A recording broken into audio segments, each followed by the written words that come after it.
अगर आप जमाअत की दूसरी या तीसरी रकत में शामिल हो रहे हैं तो आपकी क्या जिम्मेदारी है, और अगर इमाम जमाअत तीसरी रकत या चौथी रकत में सलाम पढ़ ले रहा है तो क्या हम नमाज जमाअत का सवाब ले सकते हैं, जमाअत में शामिल हो सकते हैं या नहीं।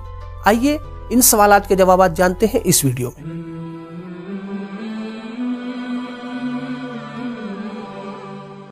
बिस्मिल्लाहिर्रहमानिर्रहीम। नाज़रीन कराम सलाम अलैकुम।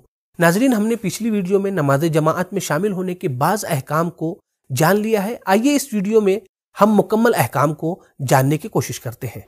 पिछली वीडियो में हमने बयान किया कि अगर हम शुरू से ही इमाम जमाअत के साथ हैं, जमाअत में शामिल हैं, तो जिस तरीके से इमाम जमाअत की नमाज मुकम्मल होगी उसी तरीके से आपकी भी नमाज मुकम्मल हो जाएगी। हत्ता अगर आप थोड़ी देर से पहुंचे हैं और इमाम ने अभी रुकू से सर नहीं उठाया है और आप नमाज जमाअत में शामिल हो जा रहे हैं, फिर भी आपकी एक रकत शुमार हो जाएगी और जिस तरीके से इमाम जमाअत अपनी नमाज को मुकम्मल करेंगे उसी तरीके से आपकी नमाज भी मुकम्मल हो जाएगी। लेकिन अगर आप पहली रकत में शामिल नहीं हो सके बल्कि दूसरी रकत में आप शामिल हो रहे हैं तो आइए इसका हुक्म हम जानने की कोशिश करते हैं। जब आप जमाअत की दूसरी रकत में शामिल हो रहे हैं तो ऐसी सूरत में आपकी पहली रकत होगी, इमाम जमाअत की दूसरी रकत है। आपकी जिम्मेदारी क्या है? यहाँ पर आपकी जिम्मेदारी ये है कि हम्द और सूरा नहीं पढ़ेंगे, चूंकि इमाम जमाअत हम्द और सूरा पढ़ रहे हैं। बकिया तमाम जिक्र को आप खुद कहेंगे। हाँ, अब एक मसला है, वो ये कि जब इमाम जमाअत चूंकि उसकी दूसरी रकत है तशहुद पढ़ रहा होगा तो आप इस वक्त क्या करेंगे? तो इसके जवाब के लिए आइए इस वीडियो को देखते हैं। इस वीडियो में इमाम जमाअत दूसरी रकत के रुकू में जा रहे हैं। मोहम्मद भाई हमारे दूसरी रकत में शामिल हो रहे हैं। मोहम्मद भाई की हमारे पहली रकत है, इमाम जमाअत की दूसरी रकत है। अब इमाम जमाअत की जिम्मेदारी क्या है? इमाम जमाअत की जिम्मेदारी यह है कि वो तशहुद पढ़ेंगे पहले और दूसरे सजदे के बाद। अब यहां पर मोहम्मद भाई की जो जिम्मेदारी है वो क्या है? वो ये है कि मोहम्मद भाई इस तरीके से अपने दोनों हाथों को जमीन पर रखेंगे कि लगेगा कि वो उठ रहे हैं, जैसा कि अभी आप इस वीडियो में देख सकते हैं कि किस तरीके से वो अमल को अंजाम दे रहे हैं। देखें, मोहम्मद भाई हमारे अपने दोनों हाथों को जमीन पर रखे हुए हैं, ऐसा लग रहा है कि वो उठने वाले हैं। इस अमल को अरबी में तजाफी कहा जाता है। तब इंसान जमाअत में दूसरी रकत में शामिल हो रहा हो तो ऐसी सूरत में उसे इस अमल को अंजाम देना है। लेकिन जब इमाम की तीसरी रकत होगी तो आपकी दूसरी रकत होगी, क्योंकि आप देर से पहुंचे हैं, लिहाजा आपकी जिम्मेदारी यहां पर यह है कि आप हम्द जरूर पढ़ेंगे। अगर वक्त हुआ तो आप सूरा भी पढ़ेंगे और कुनूत भी पढ़ेंगे, लेकिन अगर वक्त नहीं हुआ तो आप इमाम के साथ रुकू में जाएंगे और सजदे को बजा लाएंगे। सजदे को बजा लाने के बाद चूंकि इमाम की तीसरी रकत है वो अपना फरीजा अंजाम देगा। आपकी जिम्मेदारी ये है कि आप तशहुद पढ़ेंगे। अगर इमाम की तीसरी रकत मगरिब की नमाज थी तो वो वहीं पर तमाम कर देगा और आप तीसरी रकत के लिए खड़े हो जाएंगे।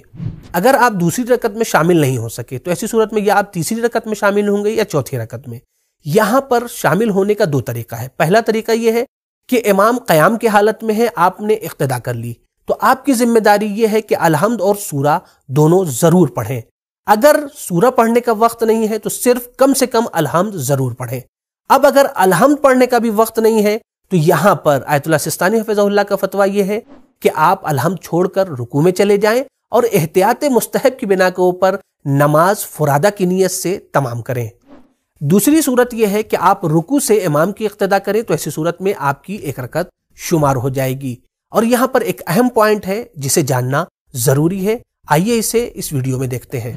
अगर इमाम तीसरी और चौथी रकत में है और आपको मालूम है कि अगर हम अलहम्द पढ़ेंगे और उसके बाद से हम इमाम के साथ रुकू में जाएंगे तो ये मुमकिन नहीं है, तो यहाँ के ऊपर आपकी जिम्मेदारी क्या है? तो आयतुल्लाह सिस्तानी हफिज़हुल्लाह फरमाते हैं कि एहतियात वाजिब की बिना के ऊपर जरूरी है कि आप इंतजार करें। जैसा कि इस वीडियो में आप देख सकते हैं कि मोहम्मद भाई आए हैं, देर हो चुकी है, इमाम जमाअत तीसरी रकत में है, इन्होंने थोड़ी देर इंतजार किया। इंतजार करने के बाद जब इमाम जमाअत रुकू में चले गए हैं तब मोहम्मद भाई रुकू में जा रहे हैं। इसी तरीके से हमें करना है ताकि हमें हम्द न पढ़ना पड़े। अब अगर कोई शख्स ऐसा है जो उस वक्त पहुंचे जब इमाम चौथी रकत के रुकू से उठ चुका हो या तशहुद पढ़ रहा हो, तो क्या वो अभी भी जमाअत का सवाब हासिल कर सकता है? जी हाँ, नमाज जमाअत का सवाब हासिल कर सकते हैं। हमें यह करना होगा कि नियत करेंगे, नियत करने के बाद तकबीरतुल इहराम कहेंगे और फौरन इमाम जमाअत के साथ तशहुद में बैठ जाएंगे, तशहुद पढ़ेंगे। एहतियात वाजिब की बिना के ऊपर सलाम नहीं पढ़ना है और इंतजार करना है कि इमाम जमाअत सलाम पढ़ ले, फिर उसके बाद से हम खड़े हो जाएंगे।